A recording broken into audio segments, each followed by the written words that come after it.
Hello Peña, ¿qué tal estáis? Aquí yo me hallo en un contexto un poco diferente y es que estoy de viajes en tierras remotas debido al levantamiento del estado de alarma.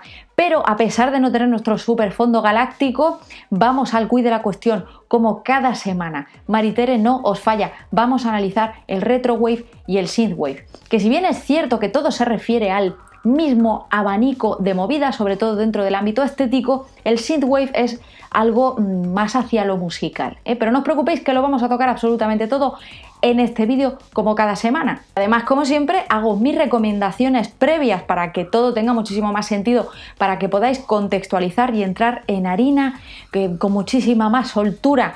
El vídeo que hice acerca del Cyberpunk os va a ayudar muchísimo más a entender todo lo que vamos a discutir en el vídeo de hoy, principalmente por conceptos como por ejemplo la distopía, Así que os animo fervientemente a que os paséis por allí, os lo dejo todo en la cajita de information. Y es que el retrowave se refiere a todo un abanico contextualizado en la década de los años 80, una década que se denomina hoy en día como algo cursilón, maximalista, sobrecargado. La palabra en inglés realmente es cheesy, lo podemos ver en muchísimos anuncios, videoclips de la época, en el entorno de YouTube, comentarios de gente utilizando este término y qué quiere decir exactamente y por qué se utiliza. Fue una época en la que había habido tantos avances a nivel audiovisual, a nivel tecnológico dentro del ámbito, por ejemplo, de los ordenadores, softwares para poder hacer imágenes por ordenador, etc. Se explotaban todos estos recursos al máximo en todos los ámbitos, videoclips, esos famosos VHS de la época de clases de aeróbic, en fin, se utilizaba todo continuamente y además de una forma exagerada. Esta es la razón por la que se denomina de esta forma. Además, dentro del retrowave tenemos muchísimos elementos distintivos, ¿no?, de esa época, como pueden ser los videojuegos, como pueden ser las imágenes generadas por ordenador. Vamos a ir paso a paso a explicar cada una de ellas y el porqué de estas cuestiones. Hablemos de los avances tecnológicos dentro de este contexto. ¿Qué elementos tenemos que son característicos de este aesthetic retrowave? Por un lado, el mundo de los videojuegos. Efectivamente, si sois gamers todos ahí fuera, sabréis perfectamente de lo que vamos a hablar. Viajemos todos juntos a 1983, cuando surge la NES, la Nintendo Entertainment System, y posteriormente surgiría la Sega Master System. Todos recordamos estos benditos juegos, chicos y chicas, sobre todo el Super Mario. En la Nintendo y en la Sega tendríamos Alex Kidd. Y no solo esto, en 1985 Microsoft Windows, dentro de la palabra Windows, ¿os habéis preguntado alguna vez qué quiere decir esto? ¿Recordáis el logo de aquella época? Que es una ventanita. Precisamente este sistema de ventanas supuso una revolución en el mundo de las computadoras, y es que antes de eso se utilizaba el MS-2. No sé si estáis familiarizados con este tema, pero yo recuerdo perfectamente a mi padre utilizar un sistema de comandos para tener una especie de como de conversación con el ordenador para poder utilizarlo, que era una pantalla negra con unas letras verdes. Y además había un auge tremendo de esas cintas de vídeo, de esos VHS que hemos utilizado prácticamente todos nosotros, sobre todo si sois niños de los 80, niños de los 90, y es que en 1985 David Cook funda el Blockbuster, que es lo que conocemos en España como por ejemplo los videoclubs, y allí se convirtió en una cadena súper exitosa para el alquiler doméstico de vídeo y DVD. Y en los años 2000, desgraciadamente, tocó techo, llegó a su fin por la manera en la que se había reinventado el mercado audiovisual, sobre todo a través del mundo de Internet. En definitiva, la gente cambió su manera de consumir cine. Y si retrocedemos un poquito en la década de los 80, tenemos que analizar el impacto que supuso, y además lo hemos tratado en muchísimos vídeos, principalmente en el de Cyberpunk que hemos recomendado, una película que supuso una ruptura, un antes y un después, sobre todo a nivel estético, visual, donde se tratan temas como el tecno-orientalismo, que ya lo comentamos en el vídeo sobre el techwear, que también os animo muchísimo a ver, que esto va en complemento con el vídeo del Cyberpunk. Además, fue un impacto también para muchísimos artistas de todas las disciplinas, en el mundo del cine, en el mundo de la música, en el mundo del teatro, en fin, a todos los niveles. Y esta película fue efectivamente Blade Runner de Ridley Scott.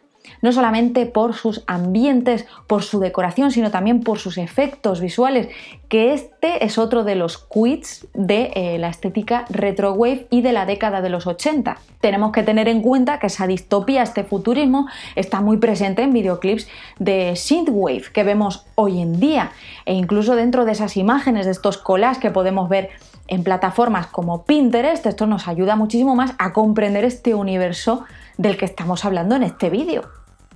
Hello Peñita, ¿qué tal? Bueno, os he dejado en la cajita una joyica de articulazo en psddude.com en el que tenéis pormenorizadamente todos esos orígenes de cada una de las tipografías que vemos, sobre todo actualmente dentro de esta onda synthwave, retrowave.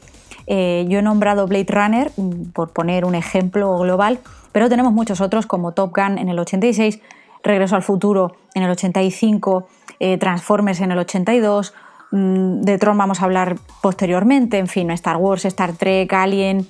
Tenéis muchísimos ejemplos de todas estas tipografías donde está el origen primigenio. También podemos destacar Miami Vice, que esta serie se televisó desde el 84 hasta los años 90. Toda esa estética está muy presente en este aesthetic, ¿vale? Así que ahí lo lleváis. No perdáis detalle de ese pedazo de artículo porque os vais a quedar patidifusos. Y además, no solo eso, también la propia tipografía de los VHS. Eso se utiliza actualmente incluso en la estética en el mundo del skate. ¿Por qué razón? Porque en el skate su época dorada realmente fue la década de los 80, por eso se recurre tanto a este tipo de detalles estéticos, yo qué sé, esa perspectiva de los videojuegos, en fin, muchísimas cosillas que ahí lleváis. Un besico y seguimos con el vídeo. ¿Y qué director maritere en aquella época revolucionó el mundillo audiovisual, sobre todo en cuanto a los efectos especiales? Pues fue George Lucas con Industrial Light and Magic y la trilogía de la Guerra de las Galaxias, chicos. Efectivamente, Star Wars, que ya sabéis que en este canal es todo un símbolo, todo un icono, ¿vale? Esto significa mi infancia más pura y más inocente.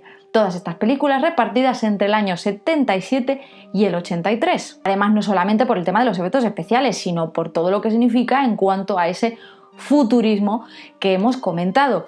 Pero además, ¿de qué manera podemos comprender de manera más profunda el tema de los efectos especiales? Pues esto es a través de los CGI, los Computer Generated Imagery, que ve su origen en los primeros videojuegos como Space War, que surge en 1962, que era un duelo espacial. En el 73 tenemos Westworld, 76 Future World y Tron en 1982. Y probablemente toda esta revolución se consolida en 1991 con otra de mis películas favoritas, que es Terminator 2. Sobre todo en los efectos especiales utilizados para el diseño del Terminator T-1000, ¿no? Y esa especie como de cara que se derretía y se convertía en metal. Y el resto, queridos amigos, es historia. Dentro de la estética retrowave vemos muchísimos cromados, ¿no? Estos efectos de brillo, de metalizados que ya comentamos en los vídeos de Light2K, etc. Y os hablé de la historia del aerógrafo, ¿no? de su desarrollo y de lo que supuso en el mundo de la publicidad, porque podéis comprender que en aquella época el intentar generar todas estas imágenes por ordenador era harto complicado. La primera figura, por así decirlo, generada absolutamente por ordenador fue en esta película Tron, que ya hemos comentado a principios de los años 80. Y estas imágenes creadas por aerógrafos se hacían a partir de plantillas y se iba haciendo a través de capas, por eso vemos este cierto efecto, ¿no? En muchas de las imágenes que intentan emular todo ese artwork de la época. Y el uso también de los colores, vemos muchísimo magenta. El magenta yo diría que es por excelencia el color de la década de los 80, se utilizaba en publicidad hasta la saciedad, los letterings desde paquetes de cereales hasta anuncios de automóviles. Y aparte de todos estos matices, ¿no? Dentro de ese arte del aerógrafo también vemos muchísimos neones, dentro de este contexto de lo distópico, muy presente en películas como Blade Runner, como hemos dicho, esa ciudad decadente, ¿no? Que ve su origen en la novela negra, cuando surge esa primera lámpara de neón, ¿no? Que hoy en día son tan archiexplotadas, incluso en la forma en la que iluminan muchísimos videoclips. Me estoy fijando, sobre todo a través de tubos fluorescentes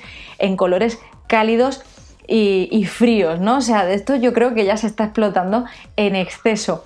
¿Dónde está el origen de todo esto? Pues fue el francés Georges Claude a principios del siglo XX aplicando una descarga eléctrica a un tubo sellado de cristal que tenía un gas en su interior, que este es el gas neón, ¿no? Y eso le hacía brillar de forma constante y estable. Y se inspiró en la lámpara de Moore, ya se le considera como un precursor de la bombilla, ¿no? Como Edison. En 1910 se iluminó así el Grand Palace en París y en 1912, gracias a la labor del publicista Jacques Fonseca, se dieron formas a tubos con neón en su interior y ese texto al que se le dio forma fue Palacio de la Peluquería. Y a partir de ahí también, como hemos dicho antes, el resto es historia, vemos neones por todas partes. Hoy en día se utilizan LEDs, ¿no? LEDs de colores dentro de esos tubos, ¿no? Para emular los neones de aquella época, pero hubo un momento en la historia en la que la mayoría de los letterings que podíamos ver de establecimientos por la calle eran estos neones. Y en una escena nocturna de ese aspecto tan decadente, ¿no? Y ese aspecto tan distópico y futurista que caracteriza al retrowave. Pues muy bien, Maritere, pero después de toda esta chapa vamos a hablar del synthwave, que realmente es lo que nos trae a la mayoría aquí. Además es un género que me encanta, me sulibella el sonido de un sintetizador. A mí todo este rollo sintes de los 80 me vuelve loca y es que comprenderéis que siendo una apasionada del post-punk pues no podía ser de otra manera. Es un instrumento electrónico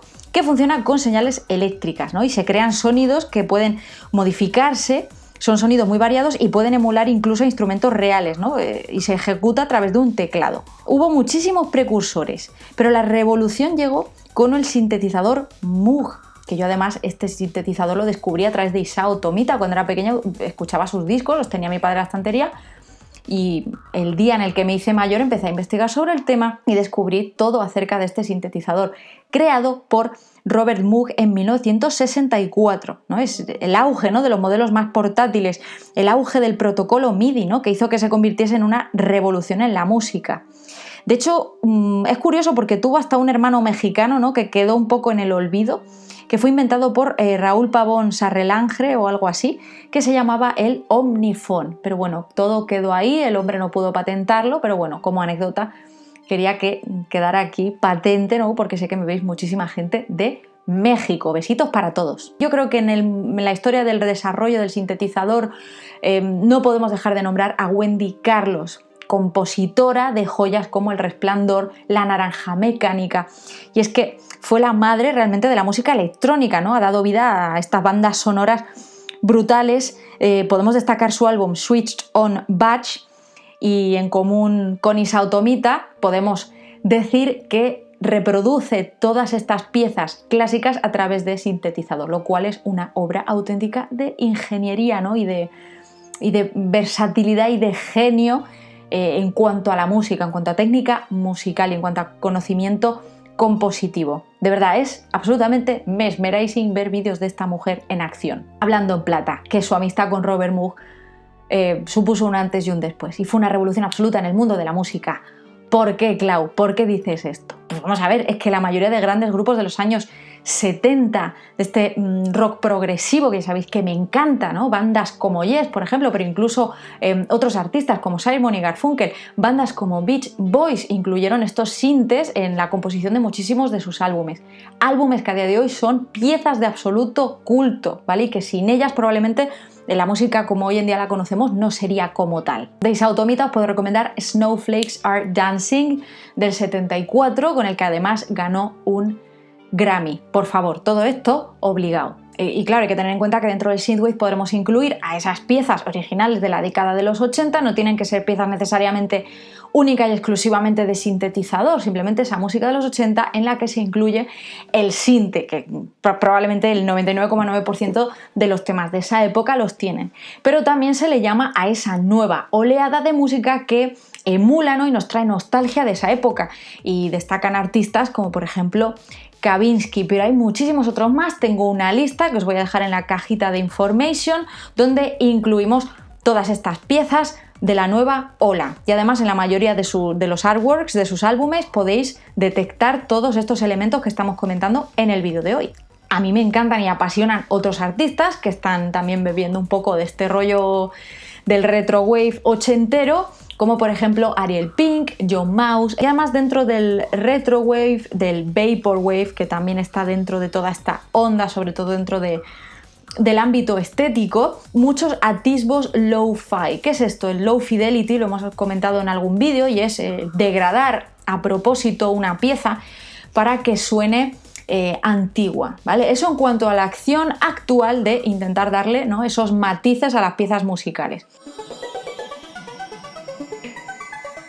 Pero en un momento dado de la historia, low fidelity y high fidelity se referían pues al tipo de música que estás escuchando, si era de calidad o no lo era. De hecho, se llegó incluso a calificar como low-fi al rock, ¿no?, y a ese punk, ¿no?, más sucio, por así decirlo. Esta acción de hacer que suene algo degradado a propósito para darle esos matices, ¿no?, para darle esas texturas a la música, podemos destacar bandas como por ejemplo Beach Boys. ¿Os suena el tema Good Vibrations? Pues en este tema incluso podemos destacar también un instrumento dentro también de esos precursores del sintetizador, no por su composición, sino bien por su sonoridad, ¿no?, que no era algo que emanase de un instrumento que fuese percutido, que fuese de cuerda, ni de viento, ni nada. Esto era un palo, ¿no?, que por diferentes vibraciones e impulsos eléctricos podías hacerlo sonar, y este es el theremin, ¿vale? Entonces en el tema este de Good Vibrations tenemos tanto muestra de ese sonido degradado del lo-fi como también del theremin. Es que esto es amplísimo, apasionante, chicos, nos podríamos tirar aquí media vida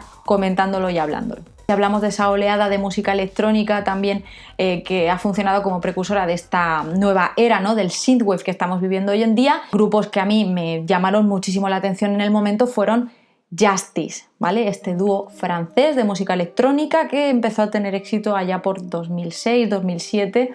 También los recomiendo extremadamente para que tengamos una visión más amplia incluso de toda esta evolución. A ver, y sí, claro, por supuesto, no podemos obviar a otros grandes grupos como Daft Punk dentro del mundo de la música electrónica, pero bueno, todo lo que hemos comentado a modo pinceladas generales para hacernos una idea global, ¿no?, de qué significa realmente este retrowave, synthwave, nos viene al pelo. Entonces tenemos esos neones, tenemos esos videojuegos, ese lo-fi, el blockbuster, el tecnoorientalismo, e incluso esto del 8-bit, ¿no?, que lo vemos por todas partes, que es realmente como funcionaban los juegos de la NES, ¿no?, e incluso su música, ¿no?, que hoy en día se utiliza, ¿no?, para darle esos matices nostálgicos a la cuestión.